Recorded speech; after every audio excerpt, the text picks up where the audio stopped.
உணவு என்பது தாவர தாவரத்திலிருந்து வரக்கூடியது தான் நம்ம சாப்பிடணுமே தவிர, உயிர்களை வதை செய்து, விலங்குகளை வதை செய்து சாப்பிடக்கூடாது அப்படின்னு திருக்குறள் சொல்லுது. அதாவது இந்த தாவர உணவுகள், இந்த தாவரத்தின்படி தான் எல்லா விதமான நோய்க்கும் தீர்வு ஏற்படுது. அதுதான் சித்த வைத்தியத்துல பச்சிலையில குடுக்குறோம். தாவரங்கள் தானே குடுக்குறோம். வேற என்ன குடுக்குறோம் நாங்க? அப்ப தாவர உண்ணி தான் நம்ம. அப்ப இந்த தாவர உண்ணியான மனிதனுக்கு அதனால தான் சித்தர்கள் வந்து பச்சிலைய கண்டுபிடிச்சு வச்சாங்க. ராஜசூரியன் கண்டுபிடிச்சது கிடையாது.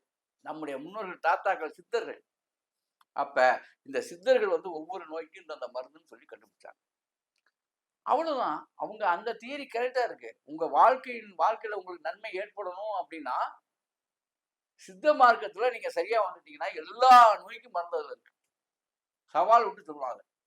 உண்மையும் கூட. நீங்க உங்க மனக்கட்டுப்பாடு அங்க என்ன வேற ஒண்ணும் கிடையாது.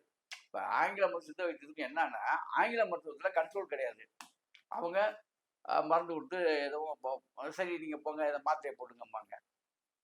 திரும்ப நீங்க சாயங்காலம் போயிட்டு ஐயா வயித்து வலிக்குதுன்னா அதுக்கு ஒரு மாத்திரைய குடுப்பாங்க. சித்த வைத்தியத்துல என்ன பண்ணா, ஒரு நோயின்னு வந்துட்டா நாங்க என்ன சொல்லுவோம்னா, இதெல்லாம் சாப்பிடக்கூடாதுன்னு கண்டிஷன் போடுவோம். அது உங்களுக்கு நெறைய பேத்துக்கு பிடிக்காது. முடியாது. அதனால நீங்க வெறுத்துருவீங்க. அதான் பிரச்சனை.